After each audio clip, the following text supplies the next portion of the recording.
भारत के 5 ऐसे उप प्रधानमंत्री जो प्रधानमंत्री बनते बनते रह गए, आखिर क्यों, यही मैं आपको बताने वाला हूँ।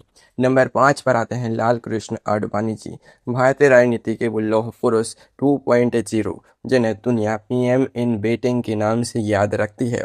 1980 के दशक में जब बीजेपी के पास लोकसभा में सिर्फ 2 सीटें हुआ करती थीं, तब आडवाणी जी ने राम जन्मभूमि आंदोलन का ऐसा रथ हाँका कि भारतीय राजनीति की पूरी दिशा ही बदल गई। 2 सीटों से पार्टी को सत्ता के शिखर तक पहुंचाने का पूरा श्रेय आडवाणी जी के सिर जाता था। लेकिन किस्मत का खेल देखिए, 1995 में जब मुंबई के अधिवेशन में पीएम उम्मीदवार घोषित करने की बारी आई, तो आडवाणी जी ने बड़े दिल का परिचय देते हुए खुद ही अटल बिहारी वाजपेयी जी के नाम का ऐलान कर दिया।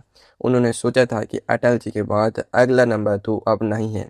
2002 से 2004 तक वे भारत के उप प्रधानमंत्री रहे। अटल जी की सरकार में वे गृह मंत्री भी रहे और नंबर 2 की हैसियत रखते थे। सब कुछ तय था, लेकिन 2004 के लोकसभा चुनाव में इंडिया साइनिंग का गुब्बारा फूट गया और आडवाणी जी की प्रधानमंत्री बनने की पहली इच्छा अधूरी रह गई। फिर आया साल 2009। इस बार आडवाणी जी खुद बीजेपी के आधिकारिक पीएम उम्मीदवार थे।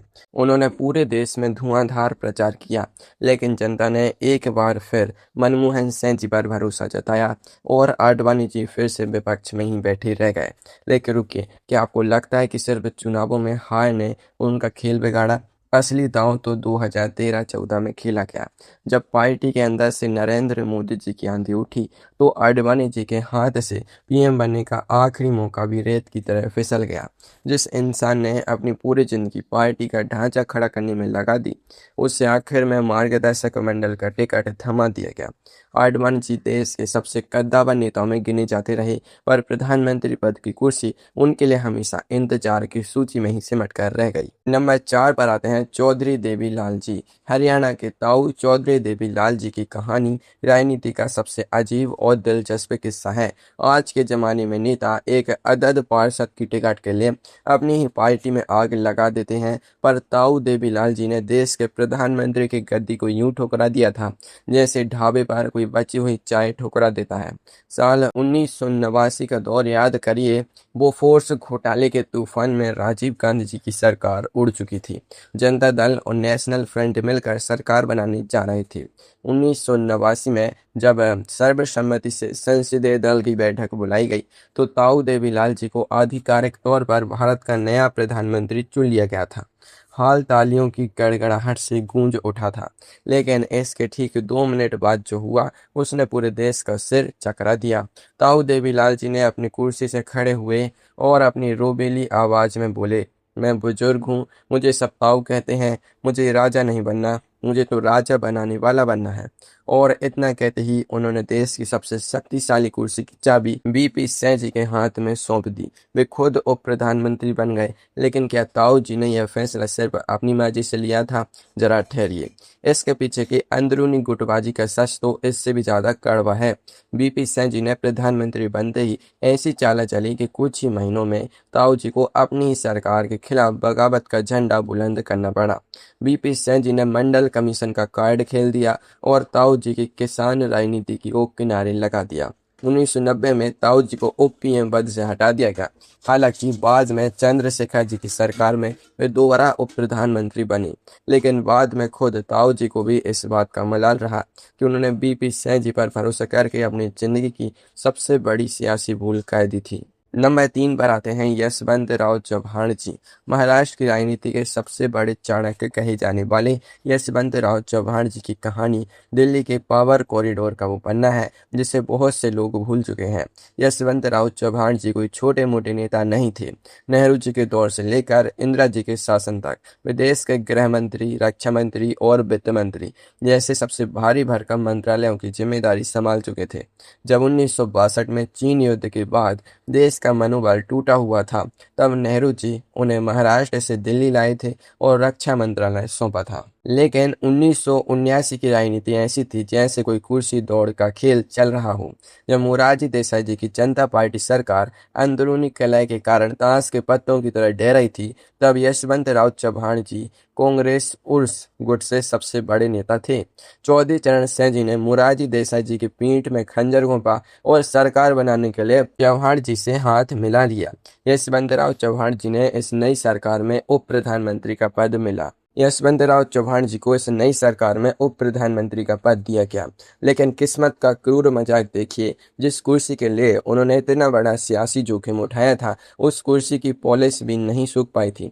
चौधरी चरण सिंह जी की सरकार महज 170 दिन चली और संसद का मुंह देखे बिना ही गिर गई। यशवंतराव चव्हाण जी सिर्फ 5 महीने के लिए उप प्रधानमंत्री रह पाए। आगे जो होने वाला था उसकी किसी ने कल्पना भी नहीं की थी, क्योंकि इसके बाद भारत की राजनीति का वो सबसे बड़ा नाम सामने आने वाला था जो 30 साल से देश की सत्ता के केंद्र में था। नंबर 2 पर आते हैं जगजीवन राम जी, बाबूजी यानी जगजीवन राम जी। भारत के संसदीय इतिहास में लगातार 30 साल तक केंद्र में मंत्री रहने का अटूट रिकॉर्ड बनाने वाले नेता। 1971 के भारत पाकिस्तान युद्ध के समय वे भारत के रक्षा मंत्री थे। जब भारत की सेना ने पाकिस्तान के 2 टुकड़े करके बांग्लादेश बनाया था, उस ऐतिहासिक जीत के असली रणनीतिकार जगजीवन राम जी ही थे। वे दलित समुदाय के सबसे बड़े और प्रभावशाली नेताओं में से एक थे। 1977 में जब आपातकाल के बाद इंदिरा गांधी जी के खिलाफ पूरे देश में गुस्से की लहर थी, तब बाबूजी ने सही वक्त पर कांग्रेस छोड़कर कांग्रेस फॉर डेमोक्रेसी बनाई और मोरारजी देसाई जी के साथ हाथ मिला लिया। 1977 के चुनाव में जब जनता पार्टी जीती तो पूरा देश मान चुका था कि जगजीवन राम जी भारत के पहले दलित प्रधानमंत्री बनने जा रहे हैं। लेकिन दिल्ली के अंदरूनी कमरों में ऐसी बिसात बिछाई गई कि मोरारजी देसाई जी को पीएम की कुर्सी दे दी गई और जगजीवन राम जी को रक्षा मंत्रालय से ही संतोष करना पड़ा। हालांकि जनवरी 1979 में उन्हें उप प्रधानमंत्री बनाया गया। फिर उसी साल 1979 में जब मोरारजी सरकार गिरी तो इस बार जगजीवन राम जी संसदीय दल के नेता चुने गए और पीएम बनने की रेस में सबसे आगे खड़े थे। उनके पास बहुमत का आंकड़ा भी लगभग तैयार था, लेकिन राष्ट्रपति नीलम संजीव रेड्डी जी और पार्टी के अंदर मौजूद उनके ही विरोधियों ने ऐसा राजनीतिक खेल खेला कि सदन में बहुमत साबित करने का मौका देने के बजाय लोकसभा ही भंग कर दी गई। बाबूजी के हाथ से पीएम की कुर्सी दूसरी बार बिल्कुल करीब आकर छीन ली गई। नंबर 1 पर आते हैं सरदार वल्लभ भाई पटेल जी, भारतीय इतिहास का वो सबसे बड़ा और दर्दनाक कांस। सरदार वल्लभ भाई पटेल जी, जिन्होंने 565 रियासतों का घमंड तोड़कर आज के इस अखंड भारत का निर्माण किया। जरा इस बात के बारे में सोचिए, 1946 में जब आज़ाद भारत के पहले प्रधानमंत्री को चुनने की प्रक्रिया शुरू हुई तो तरीका बिल्कुल लोकतांत्रिक था। देश की 15 प्रांतीय कांग्रेस कमेटियों को अपना अपना वोट देना था। चुनाव के नतीजे आए तो आंकड़े चौंकाने वाले थे। 15 में से 12 प्रांतीय कमेटियों ने खुलकर सरदार पटेल जी के नाम का प्रस्ताव रखा था। बाकी 3 कमेटियों ने किसी का नाम नहीं दिया था। यानी जवाहरलाल नेहरू जी के पक्ष में एक भी प्रांतीय कमेटी का वोट नहीं था। लोकतंत्र के सीधे साधे नियम के मुताबिक सरदार वल्लभ भाई पटेल जी का भारत का पहला प्रधानमंत्री बनना 100% तय था। लेकिन फिर इतिहास ने एक ऐसी करवट ली जिसने भारत का भविष्य हमेशा के लिए बदल दिया। महात्मा गांधी जी की इच्छा थी कि नेहरू जी देश की कमान संभाले। गांधी जी ने सरदार पटेल जी की तरफ देखा और सिर्फ एक इशारा किया। सरदार पटेल जी के लिए देश और गांधी जी का सम्मान किसी भी पद से बहुत ऊपर था। उन्होंने बिना एक पल की देरी किए, बिना कोई बहस किए अपना नामांकन पत्र वापस ले लिया। वे आजाद भारत के पहले उप प्रधानमंत्री और गृह मंत्री बने। उप प्रधानमंत्री रहते हुए उन्होंने वो काम कर दिखाए जो दुनिया के इतिहास में कोई दूसरा नेता नहीं कर सका।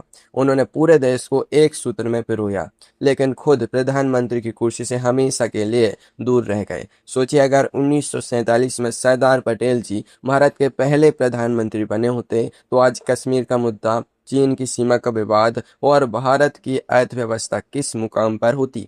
सरदार पटेल जी ने देश को अखंड बनाया, पर खुद उप प्रधानमंत्री रहकर इतिहास के सबसे महान त्याग की मिसाल बन गए।